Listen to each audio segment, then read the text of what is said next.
Bienvenue dans Prophète de ton cœur. C'est la nouvelle rubrique du podcast Coran de ton cœur qui met à l'honneur l'homme qui, durant toute sa noble vie, nous a montré comment vivre le Coran dans tous les pans de notre vie.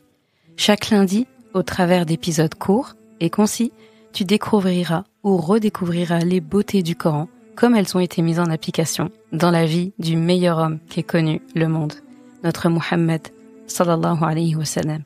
De quoi bien débuter ta semaine, comme s'il était avec toi, sallallahu alayhi wa sallam. Muhammad, khayru khalqillah,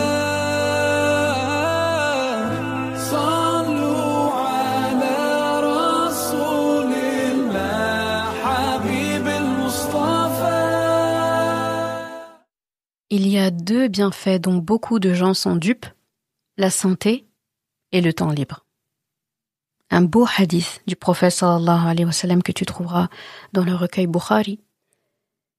Et là, vraiment, ce qui me vient en tête, là, c'est vraiment l'illusion du temps et de la santé qu'on vit, en fait, que l'être humain vit. Et si tu savais que demain, tout s'arrête, qu'est-ce que tu ferais aujourd'hui ? Combien de personnes regrettent le temps perdu quand il est trop tard ? Combien de personnes réalisent la valeur de la santé seulement après tomber malade ? Combien vivent en pensant « j'ai le temps », alors que le temps ne les attend pas et qu'en fait ils ne sont pas du tout maîtres du temps et surtout qu'ils ne savent pas combien ils en ont. J'ai jamais compris en fait de dire « j'ai le temps » alors qu'on ne sait même pas combien de temps il nous reste. Ça, je veux dire, c'est une parole qu'on prononce peut-être souvent où on est en train de mentir sans s'en rendre compte. Le prophète sallallahu alayhi wa sallam nous met en garde en fait contre ces deux pièges invisibles. Il nous a parlé de la santé, donc nous avons la santé. Nous avons du temps, mais nous ne savons pas en profiter. Et c'est ce qu'il nous dit. Et il faut. S'il nous dit ça, ça doit éveiller en nous. Alors, c'est vrai, comment faire pour contrecarrer ça ? Pour contrebalancer cette réalité. Et ce hadith, franchement, moi je le trouve très, très fort, très puissant, parce qu'il parle d'aveuglement. Beaucoup vivent sans réaliser qu'ils sont riches en ayant leur santé et leur temps libre. Jusqu'à ce qu'ils les perdent. Et c'est dramatique. Je trouve que ces deux choses dans la vie, quand on les perd, c'est plus dramatique que tout le reste. La santé. Chaque jour où on se lève sans douleur, où on peut marcher, on peut parler, on peut penser, c'est une ni'ma d'Allah subhanahu wa ta'ala qu'on banalise. C'est un bienfait d'Allah qu'on banalise. Le temps libre, on a des heures devant nous, en tout cas on peut en avoir, mais on se laisse dissiper, d'accord ? On se laisse dissiper dans l'insignifiance. Les réseaux sociaux, les futilités, la procrastination. La procrastination, c'est dramatique, ça aussi. Eh bien, ce hadith-là, c'est un rappel brutal, mais c'est un rappel qui sauve la vie. Où on doit se dire vraiment, ne sois pas dupe. Prends conscience de ces trésors avant qu'ils ne disparaissent, parce qu'ils vont finir par disparaître. Notre chère société, aujourd'hui, ça donne quoi ? L'illusion du temps, puis l'illusion de la santé. L'illusion du temps, c'est quand on entend « je ferai plus tard »,« je commencerai demain », mais demain devient jamais. C'est les distractions modernes, le scrolling, là, passer son temps à scroller à l'infini, les séries, les notifications incessantes. Tout ça, ça nous vole des heures sans qu'on s'en rende compte. Ça nous vole des heures parce que ça nous les prend et ça nous les remboursera jamais. Et beaucoup arrivent à la vieillesse avec plein de regrets. Si seulement j'avais prié, j'avais appris, j'avais construit quelque chose d'utile, etc. Dans ma pratique médicale, j'ai eu souvent à soigner des personnes âgées. Moi, c'est un public qui me fascine dans le sens où ils ont toujours des choses très intéressantes à nous dire et j'aime bien leur poser des questions. Et souvent, on voyait sur des articles ou Internet, les regrets, les regrets des personnes âgées. On leur dit qu'est-ce que tu aurais aimé corriger ou qu'est-ce que tu regrettes. Ce serait quoi tes conseils en fait, surtout pour ceux qui sont en fin de vie. Et ce qui revenait souvent, c'est ce qui est en lien avec la santé, le temps et aussi le regard et la vie des autres. Et là, regarde, c'est des faits de société, c'est vraiment C'est-à-dire, les personnes âgées, tu les prends, ils vont te parler de ces sujets. Et regarde, Rasulullah sallallahu alayhi wa sallam avait déjà parlé de ça en parlant de la santé et du temps libre, qui font partie des choses que les personnes âgées mentionnent le plus en fin de vie. Et l'illusion de la santé maintenant, on a parlé de l'illusion du temps, l'illusion de la santé. On croit qu'on est invincible. Franchement, quand on est en bonne santé, en tout cas quand on n'est pas malade, on ne pense jamais au moment où on va devenir malade. Et quand on est malade, limite, on se languit du moment où on va revenir en bonne santé. Et même là, on a l'impression que ce temps n'arrivera jamais tellement ça nous semble insurmontable. Et donc, on croit qu'on est invincible jusqu'au jour où un médecin nous annonce une grande et difficile nouvelle, donc une maladie. Le corps, il a ses droits, et on le néglige. Mauvaise alimentation, sédentarité, excès en tout genre. Et même spirituellement, on reporte nos engagements envers Allah subhanahu wa ta'ala en pensant qu'on aura le temps de s'y consacrer plus tard. Mais on se prend pour qui, en fait?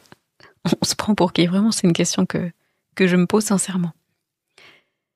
Si on devait mettre en application ce qu'on lit là, dans notre vie quotidienne, peut-être commencer par prendre soin de sa santé dès maintenant. Manger mieux, bouger plus, on dit quoi? Manger, bouger, n'est-ce pas? Dormir suffisamment, c'est important.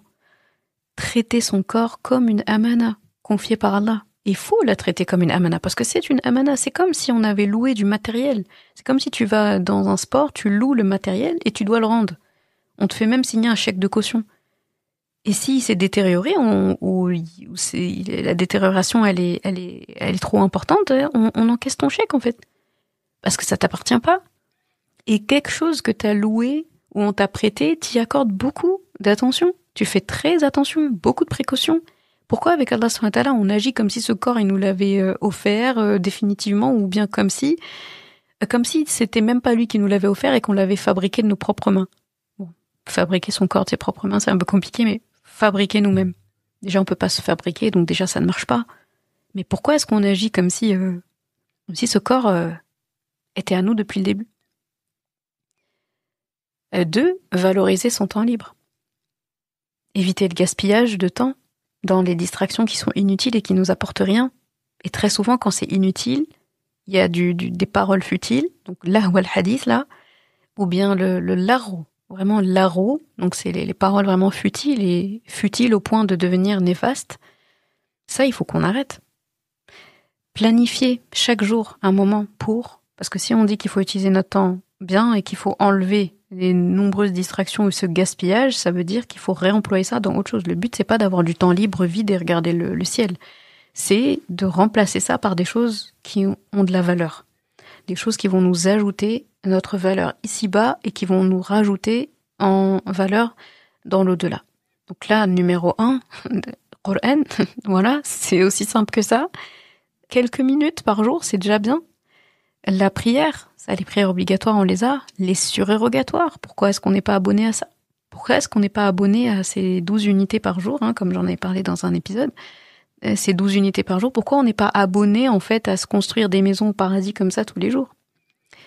Et par l'apprentissage d'une science, une science en lien avec Din, une science de ce monde, une science profane, mais qui nous sert à servir aux autres, à apporter du bien à ce monde. Il faut vraiment appliquer la règle de si je devais avoir qu'1 heure aujourd'hui, comment est-ce que je vais l'utiliser? Ça, c'est très parlant cet exercice. Franchement, quand on le fait, c'est assez impressionnant en fait comme exercice. Donc 3, se rappeler que ces 2 dons-là, le temps et la santé, ils sont temporaires. Parce qu'un jour, on ne pourra plus faire ce qu'on fait aujourd'hui. On prend de l'âge. Le professeur Sam, il a dit qu'Allah a envoyé un remède contre tout dans ce monde, sauf la vieillesse. Il n'y a pas de remède contre le fait de vieillir.